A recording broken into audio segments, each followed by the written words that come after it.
RC fans, racing 393 here again for another video. What I was going to do is do an update on what I've done on this how can I say, speed. It's not really a speed build, as the saying goes. It's more of a case, I think, like I've said before, it's showing you like an entry level to RC speed runs. This is nothing, I'm not going for any world records or trying to get any accolade. It's pretty much anyone that wants to go and do a bit of RC speed running will hopefully learn a little bit by what I'm doing, and maybe adapt it slightly to their own budget, car design, what they want to get out of it. So last time I run this car, we got 40 miles an hour. So I don't know whether that's good or bad. I think 40 miles an hour for an out-of-a-box kit, and you've got to consider these kits are for anyone really from the age of 5 or 6 up to adult and beyond. I'll say beyond adult, you know what I mean. 5 and 6 upwards. The only thing, like I've said, is that I've put into this car, which I'm going to I'll put a picture up of the motor I've got in here. Now I think from my previous video I might have called this a T1 titanium or something like that. It's actually, well, it is a T1. It's a reedy modified titanium. It's actually got TI on the badge, not T1. For some, I must have just not been looking. So this is an old vintage brushed motor. Now I'm led to believe this is a 12-turn double. I've also read they come in 10-turn doubles, but from best of my knowledge and from what I've been told, we'll go with a 12-turn double, and in excess, on the right gearing, in excess of 40,000 RPM this will put out. Now to me that sounds insane amount, but I'm pretty sure there's motors out there, brushless motors, which put out more than that even. But I haven't looked into the brushless variety at the moment. One of the main things that make these engines as potent as what they are is the high torque, and that comes from the magnets inside. I think they're C4 magnets, so it must be to do with the power of those magnets. And the brushes which go in them, which I have ordered a new set of brushes, only because I have a lathe where I can clean the commutator. I can give that a bit of a clean and put some brushes in. I won't do that yet, but that will be upcoming. The factory timing of this motor, so I haven't moved the end bell, but the factory timing is 10 degrees. So that's basically what we're running. Now one of the things I was going to do to kind of improve the performance and maybe go beyond 40 miles an hour, the first thing I was going to address was basically so I can have more control of the car when it slows down. Now I've looked into this, and this may not be the reason it's doing what it's doing. On my FlySky transmitter, I've got a FlySky GT3C, ABS was on slow, so it basically works as ABS would work to stop the wheels from potentially locking. Well, the moment you sort of pull the trigger, push the trigger forward, there's an element of where the speed controller will adjust the amount of brake being applied and hopefully not lock up. At the moment, what I'm going to do next time is turn that off. However, I'm pretty sure that I might have to mess around with my end points or the trim. I noticed that when I was using this car, the car was jittering, if you like, and a very slight pressure on the throttle stick trigger. So if I went slightly forwards with it, it would stop, which it's got to be an endpoint or and trim. I have messed around with that previously before I took it out, but I couldn't seem to get rid of it. So it might have been interference. I don't know. I'm not sure if these radios do much interference, and I was near an airport at the time. I don't know if that had anything to do with it, but anyway, it does it indoors anyway, so it probably can't be that. So the ABS or the braking stability will need to be changed. I've done a modification to the front shock absorbers. I mean, all these modifications are things you can't see, so you're going to have to sort of bear with me. I drilled the pistons out. I put an extra hole in them, hopefully to make the shock absorber, if I just push down on it, I'm not you can see it, but for me, and I'll tell you, it does feel a lot smoother. It was a bit graunchy and a bit tight. Now that probably wasn't to do with what I was doing. The back has always been nice and smooth, but the front, it tends to bind up on my steering arms, which I've loosened those off. The actual tone and tracking is nice and stable, but I think it's the up and down is a very, very slight play in them now. Maybe they were too tight, but yeah, I've softened the front up. It does, to me now, feel a bit smoother. It's not binding up. So there's one thing. Now the oil I use is here.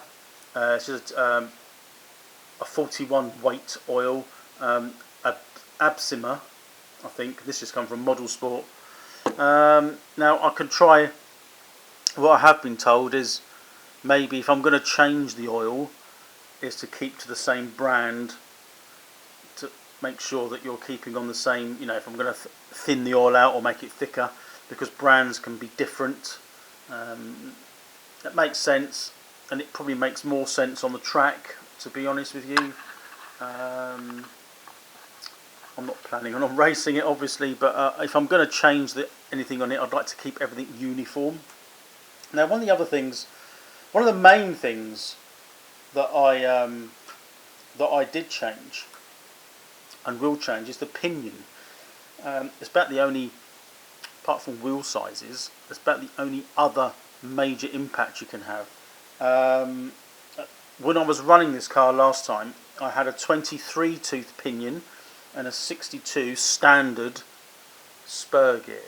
Now the only thing I changed with the spur gear was I upgraded it to a harder plastic, and the pinion was a steel pinion. Was it? Yes, it was. Yeah, the pinion was steel, and 23 teeth. That gave me a ratio of 2.70. So effectively, the higher that number, the more acceleration you're going to get. So I've gone for a lower number. So to do that, there's one or two ways you can do this. You either put a smaller spur gear on there with the same pinion, or a larger pinion, which is what I've done. So I've just gone upper tooth, 24 teeth and 62 on the spur gear. That's put a ratio on there of 2.58. So effectively it's lowered the number, the ratio has been lowered, hence the speed should be higher. I did also notice that when I was doing the pinion, although it was meshed, it wasn't far enough in. So it was actually rubbing on a little bit of the gearbox casing, or chassis. Very slight, but that will create heat. And I was saying that the car was running hotter. It seems to be nice and free now, back and forth. So that's it. This is not. Again, it's something which it's not a huge amount you can do on the TT01 chassis. I weighed it today, and without the body show on and in its race trim, as it were, as it is, as you see it there, 1.6 kilograms. That's quite heavy. And anyhow, 1.6 kilograms at 40 miles an hour. I wouldn't want that hitting your ankles. And that's I'll call this out the box setting. Anyone can go and buy a hot motor and put it in. I mean, the only thing I changed was the speed controller and the motor. The speed controller that came with the kit couldn't handle the motor that I've got. So a torque tuned motor, which I think was what was with it, would have been okay with the standard setup. And I upgraded the motor and it kept cutting out. On further inspection, there was limits to what motor can be run on the standard electronic speed controller that came with the kit. So all I did was got another. It's not that much upgraded. It's just the next step up. It just allows you to run motors with lower turns. So running it in its current guise at this new ratio of 2.58, clearly the car should, if everything's equal, go faster. Hence it's going to probably run a bit hotter. So the next stage for me to do is to get it out there on a nice dry day. Hopefully, from what I've learnt last time I did it, some improvements with the filming and a higher speed. So although that's going to be in a few days' time, in reality you'll see it next. So I'll see you in a bit. We're on location again. A few people around but out of the way. Found a flat bit of tarmac. Geared up 1.2, so should get over 40 with a bit of luck. So we've got track, so we'll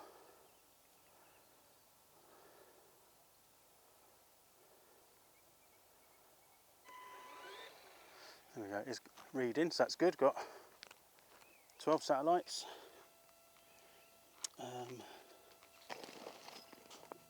There. Let's see what we can do. Hoping you can hear me a bit better this time.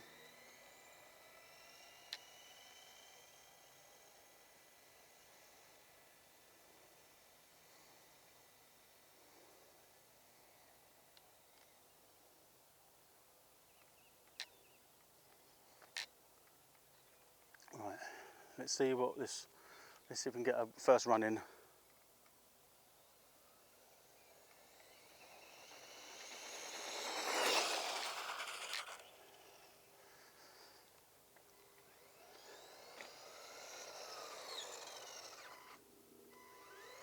I also turned the ABS off, which seems to have stopped it from spinning around. That was me spinning then, by the way. Stop. Read. 40 again.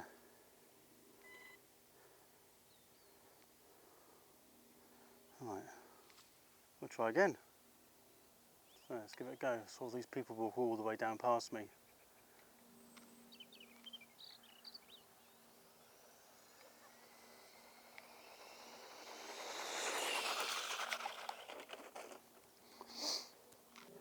Read 40 again. Not sure that was actually. Oh yeah, I didn't do that. Dickhead. Why have people got to walk down here?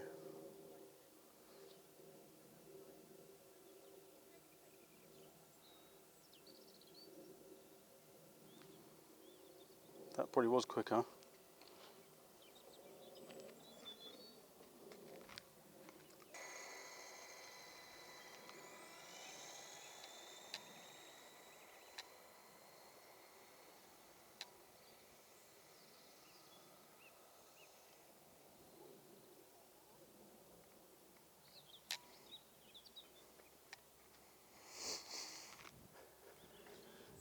Let's try again.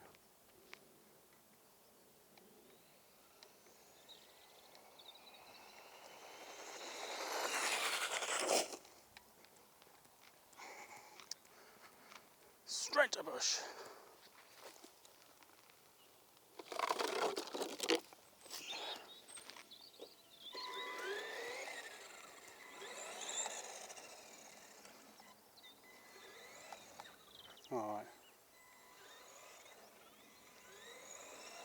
Someone else can walk down there now. Bloody hell. Right. Stop. Read. 40.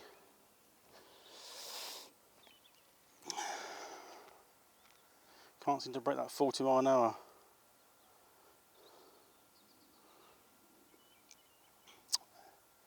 Let's try again.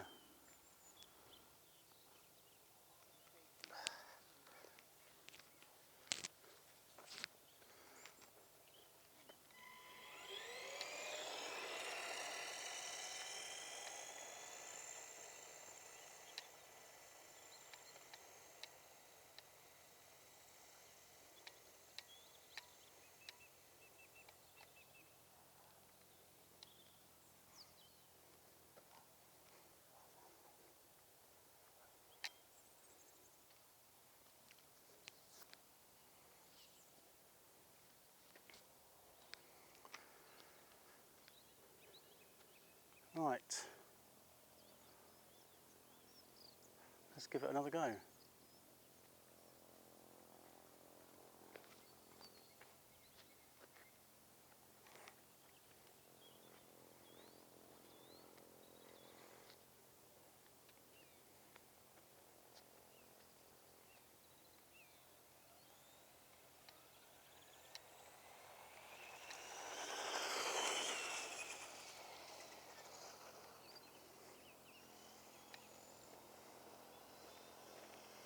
Turned it the right way that time. Doesn't seem to me that that's going to get over 40 mile an hour somehow. 39. So I think it's had its tops. We'll try one more just to make sure. Right, let's give it a go.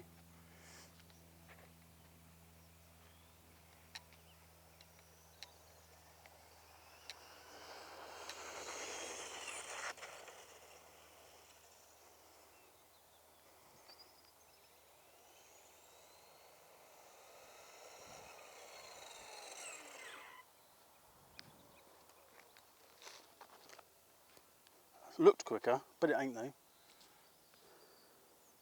Stop, read. So we've got 42. Let me see that, 42 miles an hour. That's good. So that has improved. It's just me driving. Do one more. Start.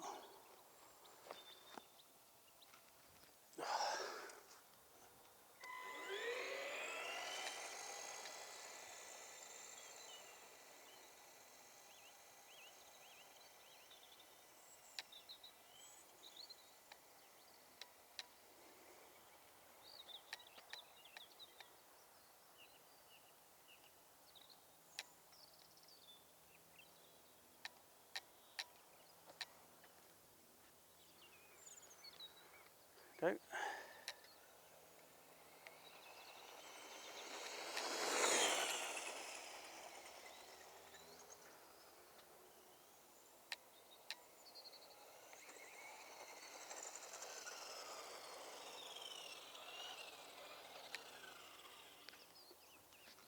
I think that's about it. Let's be honest. Stop, read. Oh. 43 miles an hour.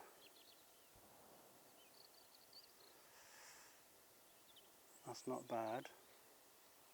So we have got increased our top speeds, good. Let's just check the temperature. Oops.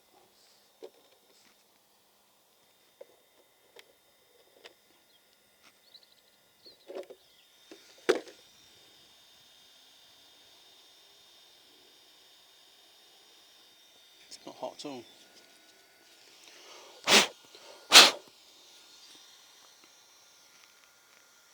No.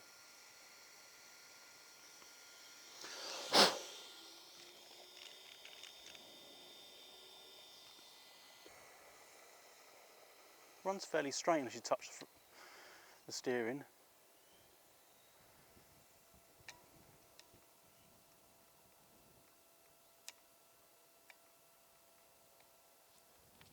No one around. That's how I like it.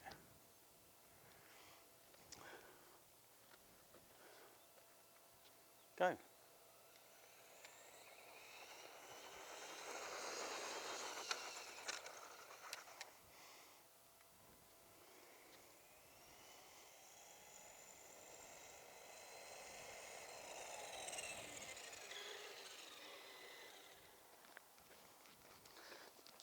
That's about it, I think.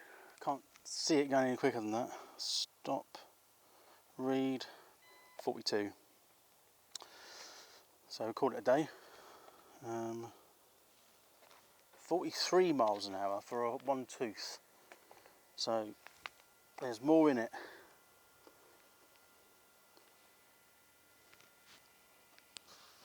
I'll see you when I get back. So that's me back in the workshop, aka home. So that was the run today, and that was slightly more successful than I was perhaps anticipating.